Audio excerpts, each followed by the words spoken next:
Assalomu alaykum. Mr. Rasulbek kanaliga xush kelibsiz. Sizlar bilan AI sohasini o'rganishda davom etamiz. Bugun sizlar bilan bitta zo'r AI ni ko'rib chiqamiz. Bu AI yordamida biz nafaqat oddiy so'rovlar so'rashimiz, balki bu AI yordamida biz applicationlar ham yasashimiz mumkin. Web application, mobile application, turli xil prezentatsiyalar va undan tashqari UI dizaynlar ham yasashimiz mumkin bo'ladi. Videoni oxirigacha ko'rishni maslahat beraman, chunki videomiz oxirida sizlar uchun bitta sovg'a bor. O'sha sovg'ani olib ketishingizni maslahat beraman. Demak, bugungi ko'rib o'rganadigan narsamiz bu Bolt AI deb ataladi. Bolt AI ko'rinishi mana shunaqa bo'ladi. Bolt.new veb-sayti orqali bemalol kirib ko'rishingiz mumkin. Birinchi marotaba kirgan paytlaringizda mana shunaqa ko'rinishda bo'ladi. Bu Bolt New yordamida biz oddiy prompt, ya'ni oddiy so'rovlar yordamida turli xil mobile application yoki dokumentatsiyalar yoki prezentatsiyalar yasashimiz mumkin bo'ladi. Menga eng yoqqan tomoni mana ikkita narsasi yoqdi. Birinchisi mana tagida oldindan berilgan promptlar bor. Ya'ni misol uchun biz mobile application yasamoqchimizmi yoki blog yuritmoqchimizmi, UI qilmoqchimizmi? Misol uchun men mobile application yasamoqchiman. Endi bundan ham zo'r tomoni mana mobile application yasamoqchiman. Qanaqa mobile application? Misol uchun aytadigan bo'lsak, men yasamoqchiman. To do list degan narsa bor. To do list degani bu o'sha bugungi qilishimiz kerak bo'lgan ishlarni ro'yxati, o'sha narsalar to do list deyiladi. O'shanaqa application yasamoqchiman. Endi qaranglar. Men applicationning nomini yozaman faqatgina. To do list deyman. Tagida enhance prompt degan narsa bor. O'shani bosadigan bo'lsam, qarab turinglar, o'zi avtomatik bizga prompt yozib beryapti. Menga yoqqan tomoni mana shu bo'ldi mana. Bu mana birinchi tomoni menga yoqqani. Siz ya'ni prompt yozib o'tirishingiz shart emas. Siz faqatgina applicationning nomini yozasiz, bu yoqqa kiritasiz va tekshirib chiqasiz. Hammasi to'g'rimi, normalmi? Endi keyin buni bosadigan bo'lsak, mana bosdik. Endi ketdi. Hozir o'sha Visual Studio Code'ga o'xshaydigan platforma yordamida o'zi avtomatik kodlarni yozishni boshlaydi. Mana o'sha ketdi. Biz Expo'dan foydalandik, chunki Expo'dan foydalanib yasa degan edik. O'shaning uchun bu yoqda Expo'dan foydalanib yasayapti.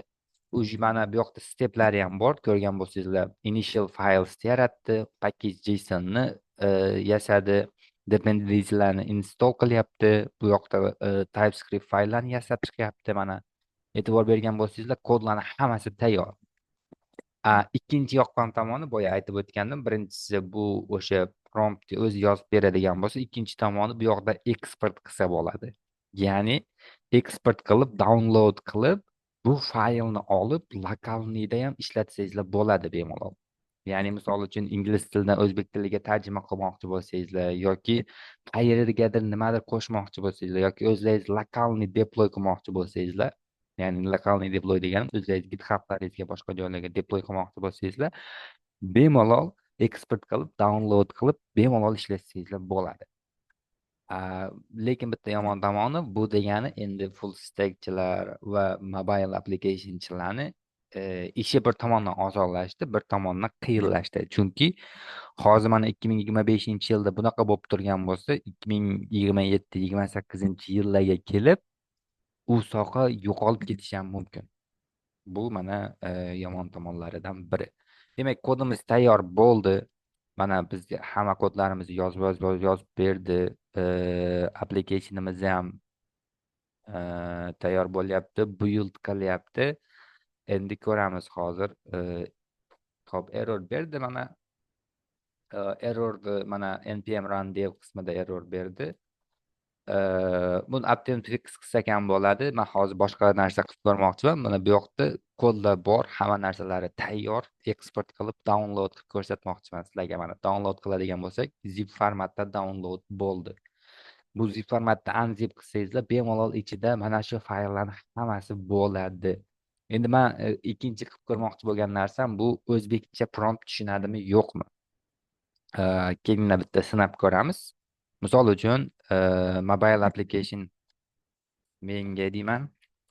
Menga mobil e, ilova yasab ber deyman. E, bolalar bolalar uchun kichik o'yin deyman. Ho'p, mana bosdim. O'zbekchani tushunadimi, yo'qmi ko'ramiz. O'zbek tilida bolalar uchun mobil o'yin ilovasi. Voy voy voy voy, hozir yozib qo'ysin. Hop, ketdi mana. O'zbek tilida bolalar uchun mobil o'yin ilovasini yaratish bo'yicha aniq ko'rsatmalar. Birinchisi o'yin turi. Sodda, qiziqarli, ta'limiy xususiyatga ega bo'lgan o'yin. Maqsad 4 yoshdan 10 yoshgacha o'yin xususida yorqin jozibali. Hop. Hop. Endi mana ketdi. Hop, ketdi mana. Promptni o'zbekcha ham yoza oladi. Endi bosamiz. Bosadigan bo'lsak, ketdi. Buni ham yaratishni boshlaydi o'zi avtomatik. Ya'ni siz bu Bolt yordamida nafaqat ingliz tilidagi prompt, balki o'zbek tilidagi promptlarni ham bemalol bersangiz bo'ladi. Bu degani endi sizga o'zbekcha o'yin yaratish ham problema emas, qiyin emas. Mana xuddi shu steplar, xuddi shu qadamlar ketdi. Faqat endi qaranglar, mana bu yoqda mana index TypeScript faylni ko'rsatadigan bo'lsam, mana tekst sifatida mana o'zbekcha tekst qo'yib ketyapti endi. Hozir olib ketdi. Mana shu flashidan ko'rsatib ketaman mana. Hop, teksti bormi ekan? Tekst yo'q-ku. Hozir ko'rmay qoldi. Nega ko'rmayapti? Mana ko'rindi. Mana xush kelibsiz. E'tibor bergan bo'lsangizlar, mana ranglar, undan keyin nima shakllar, уже hamma narsalar o'zbekcha. Bu degani e, o'zbekcha prompt, hamma narsa o'zbekcha, e, hamma narsa oddiy mana. Sizlarni 90% ishlaringiz tayyor. Olasizlar, o'zlaringizga skачать qilasizlar, download qilib olasizlarda, u yog'ini o'zlaringiz xohlagandek o'zgartirib qo'yasizlar, bo'ldi. Ya'ni o'zbekcha yaxshi zo'r prompt beradigan bo'lsa-da, yozib bera oladi. Hop, videomiz yoqqan bo'lsa, like tugmachasini bosing. Endi sizlar bilan o'sha nima deydi, sovg'ani ulashmoqchiman. Sovg'amiz nima? Sovg'amiz mana shu videomizni tagida link qoldiraman. O'sha link orqali Boltga kiradigan bo'lsangizlar, sizlar qo'shimcha tokenlarga ega bo'lasizlar.